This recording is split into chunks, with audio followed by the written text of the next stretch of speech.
आज बहुत दिनों के बाद से वतनों की याद, वतन की मिट्टी आई है, वतन की मिट्टी आई है।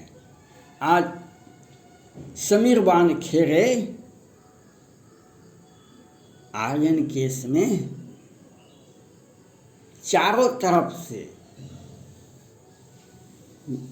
उन्हें गाली दिया जाता है। उसके माँ, बहन, बाप, पिताजी, पूरे खानदान को गाली दिया जाता है। और इतना ही नहीं, महाराष्ट्र सरकार के एक माननीय मंत्री जी कहते हैं 8 करोड़ टका मांगा था हमसे। और महाराष्ट्र के माननीय मुख्यमंत्री उद्धव ठाकरे जी अपाक हो चुके हैं।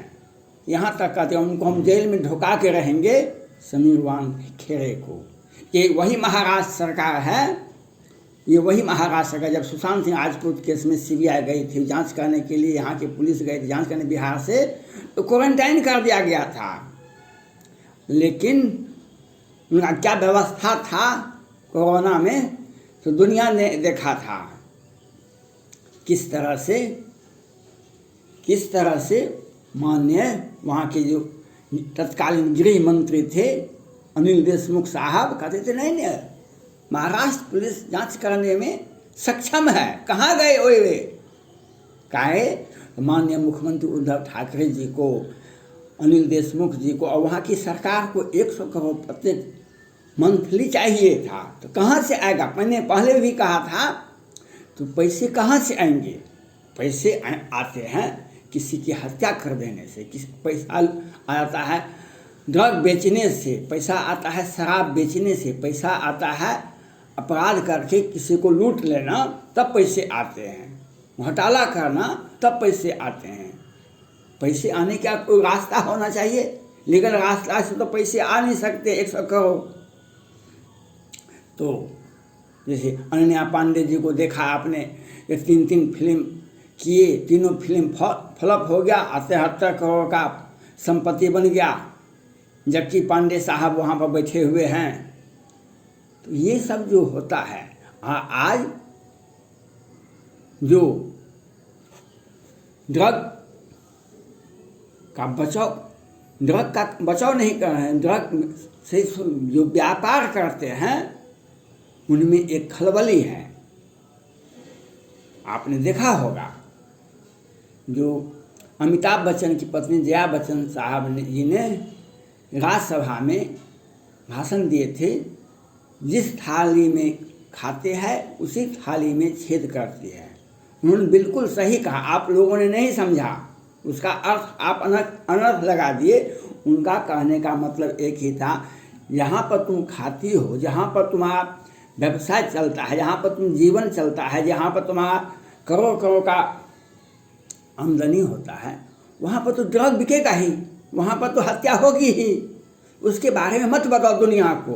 वह जया बच्चन जी का मतलब ये था कंगना रनौत के बारे में, जो वहाँ पर गंदा हम सीन नहीं देंगे तो हमारा फिल्म चलेगा, गंदा सीन नहीं देंगे फिल्म चलेगा। जमाने की चला गया, मोहम्मद रफ़ी साहब वाला बात चला गया। मोहम्मद रफ़ी साहब एक बात गए थे मक्का मदीना, वहाँ पर कहा कि भाई हम भजन गाएंगे अल्लाह के नाम पर। तो कहा कि नहीं, आप विदेशी हैं, आपको नहीं आने देंगे। जब कुछ लोगों ने उन्हें पहचाना तो गाने दिया। तो वे जो भजन गाए वह आज संपूर्ण भारत नहीं, संपूर्ण विश्व में एक आइडियल अल्लाह का इबादत है। वह जमाना चला गया। आज जो हम फिल्म उद्योग बम्बई में जो बैठे हुए हैं, वे चाहे अक्षय कुमार जी क्या किए, फिल्म बना रहे थे रामेश्वरम सेतु सत्य है या असत्य, और वे कनाडा का नागरिकता लिए हैं। अक्षय कुमार जी कनाडा का नागरिकता लिए हुए हैं, लेकिन बम्बई में बैठे हुए हैं। और वे कहने वाले कौन होते हैं? रामेश्वरम सेतु सत्य है या असत्य, उनको कौन सा अधिकार दिया गया है? सैफ अली खान को देख लीजिए, पहले एक हिंदू लड़की से शादी किए, फिर दूसरे शादीशुदा परिवार वाले से शादी किए और तांडव फिल्म बना रहे हैं। अब रामायण आदि रामायण पर फिल्म बना रहे हैं और हिंदू देवी देवता पर कटाक्ष करते हैं, क्योंकि वे पटौदी खानदान से आते हैं। जब उनकी बेटी सुशांत सिंह राजपूत से प्यार करती है तो उसके साथ साथ ड्रग खरीदती है। विदेशी टूर में गए थे ना, यूरोप टूर में, सारा अली खान भी गए थे और सुशांत सिंह राजपूत का हत्या हो जाता है। जब सुशांत सिंह राजपूत केस चल रहा था, सीबीआई जांच कर रही थी, तो आमिर खान साहब चले गए थे तुर्की और सलमान खान साहब रिया चक्रवर्ती को बचाने में लगे हुए थे। आज आर्यन खान को बचाने में सारे लोग लगे हुए हैं और महाराष्ट्र सरकार, केंद्र सरकार का ये छोटी छोटी गलती उनको ही माननीय प्रधानमंत्री नरेंद्र मोदी जैसे संत व्यक्ति हैं, वे संत जैसे व्यक्ति हैं, लेकिन उनकी छोटी छोटी गलती उन्हें अभिशापित कर देगा। मैंने सुप्रीम कोर्ट से में एक साथ 9 न्यायाधीश की नियुक्ति की गई है। CJI रमन्ना साहब सुप्रीम कोर्ट के मुख्य न्यायाधीश और भारत सरकार के माननीय प्रधानमंत्री ने एक साथ सुप्रीम कोर्ट में 9 न्यायाधीश नियुक्त किए। ये इतिहास में बहुत दुर्लभ समय मिलता है। मैंने पहले ही कहा था, भारत में अनेक राज्य हैं, लेकिन 3 राज्य में कानून व्यवस्था नाम की कोई चीज़ नहीं है, कोई भी चीज़ नहीं है। यहाँ पर संविधान कहने के लिए तो रूल ऑफ लॉ है। बिहार पहले लीजिए, कोरोना से मरने वालों की संख्या बिहार सरकार ने बताया, पटना हाईकोर्ट के मुख्य न्यायाधीश को नहीं बताया कोरोना से कितने लोग मरे, लेकिन 265 वेंटिलेटर ये खरीदे थे। काहे खरीदे थे? घोटाला करने के लिए। दिन के उजाले में 5 राजपूत जो सेना से निकले थे, सेना से रिटायर किए थे, सेना में थे वर्तमान समय में, दिन के उजाले में हत्या हो जाती है। बिहार के मीडिया में नहीं छपता है, बिहार सरकार ने साजिश में हत्या करवाई है। ये बिहार सरकार है। सृजन घोटाला, पटना हाईकोर्ट के बड़े न्यायाधीश जी ने सुप्रीम कोर्ट, राष्ट्रपति भवन और प्रधानमंत्री कार्यालय को विधिवत सूचना दी कि बिहार सरकार ने लोअर कोर्ट और वैकेंट कोर्ट से जमानत सृजन घोटाले के बड़े आरोपी को दिलवाते हैं। ये बिहार है। बिहार में घोटालों की सरकार है, हत्याओं का दौर चलता है यहाँ पर, और फास्ट ट्रैक कोर्ट में विरोधी दल का केस आगे बढ़ जाता है। इनके ऊपर जो सत्ता पक्ष का लोग होता है, उनका केस, सैकड़ों हजारों केस, अपहरण, हत्या, लूट का केस गायब है बिहार से, लोअर कोर्ट से ही मैनेज होकर मैंने बाहर निकल गया केस। मैंने सुप्रीम कोर्ट से माननीय प्रधानमंत्री नरेंद्र मोदी जी से कहा था, 3 राज्य ऐसे हैं। पश्चिम बंगाल में देखिए, हजारों हिंदुओं को घर से पलायन करना पड़ा, सैकड़ों लोगों को मारा गया। ममता दीदी जी, आपने देखा संविधान, भारत पश्चिम बंगाल को देखा किस तरह से CBI को ऊपर ढेला पत्थर फेंका गया, किस तरह से कानून को तोड़ा गया, किस तरह से हिंदुओं को जबरन घर में लूटा गया, महिलाओं के साथ बदतमीजी की गई। बिहार, वहाँ महाराष्ट्र में किस तरह से घोटाला हुआ, शारदा चिट फंड, कौन फंड, और महाराष्ट्र सरकार तो उसी लोगों का बहाली किए हैं। सचिन वाजे जैसे व्यक्ति को, जो मनसुख हिरेन केस में उन्होंने बताया को हमको टारगेट दिया गया था महाराष्ट्र सरकार के द्वारा 100 करोड़ का वसूली करो। हमने सुप्रीम कोर्ट से, भारत के माननीय प्रधानमंत्री नरेंद्र मोदी जी से अपील किया था, 9 न्यायाधीश दिया गया है सुप्रीम कोर्ट को, 3 सदस्य एक खंडपीठ बनाया जाए, जो बिहार का लोअर कोर्ट से हाई कोर्ट तक जितना भी केस है उसकी सुनवाई सुप्रीम कोर्ट के 3 सदस्य खंडपीठ करे। 3 सदस्य खंडपीठ महाराष्ट्र सरकार में जितना भी सुशांत सिंह राजपूत केस, ये ड्रग केस, ये साधुओं के साथ रिया चक्रवर्ती और आर्यन खान सारे केस का वह सुप्रीम कोर्ट के 3 सदस्यीय खंडपीठ जांच करे और 3 सदस्य एक खंडपीठ बनाया जाए जो पश्चिम बंगाल में ममता दीदी जी के काले कारनामे का जांच किया जाए।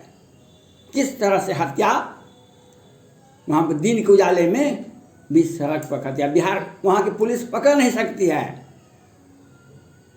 वहाँ की पुलिस पकड़ नहीं सकती है। ये तो सुप्रीम कोर्ट को मैंने ये अपील किया, केंद्र सरकार से अपील किया, जो एक साथ 3 राज्यों में कानून व्यवस्था नाम की कोई चीज़ नहीं है। घोटालों की दर हत्या दर हत्या, घोटाला दर घोटाला, ये बिहार में, महाराष्ट्र में और पश्चिम बंगाल में होता है। ये होता है। 30 याचिकाएँ पटना हाईकोर्ट में दायर कर दी गई है। विधानसभा चुनाव का 1 साल हो गया, उपचुनाव हो रहे हैं, लेकिन वह याचिका नहीं खुलती है। बिहार का पटना हाईकोर्ट का ये इतिहास है। पहले भी शिवहर केस में, शिवहर में भी मतगणना में हेराफेरी हुआ था, तो उसका केस 4-5 साल चलता रहा। ऐसा होता है। इसलिए आज आर्यन खान केस के में माननीय मुख्यमंत्री उद्धव ठाकरे जी कि कल उन्होंने ये बताया, भाजपा से देश के हिंदुओं को, देश को खतरा है भाजपा से, क्योंकि आप बरसा राउत जी के अकाउंट में कहाँ से पैसा आया था और क्या कहा था संजय राउत जी ने, हम नंगा हैं, हमसे पंगा मत लेना। आपके पार्टी का प्रवक्ता है, शिवसेना का प्रवक्ता है, आप वही कहा था ना, यही बात। और आपका लाडला माननीय मंत्री और माननीय मुख्यमंत्री उद्धव ठाकरे के बेटे आदित्य ठाकरे जी क्या कहा था, बात दिन में ही क्यों खुला, रात में क्यों नहीं खुला। कल तो समीर बांध खेरे पर जो आरोप लगाया था वहाँ का माननीय मुख्यमंत्री, वहाँ का मंत्री, तो समीर बांध खेरे भी ने रंगीन वीडियो किन किन लड़कियों के साथ ये मनाते हैं। आर्यन खान, उद्धव ठाकरे, ये रिया चक्रवर्ती बोली थी ना, हम महाराष्ट्र की बहू हैं, महाराष्ट्र की बहू हैं।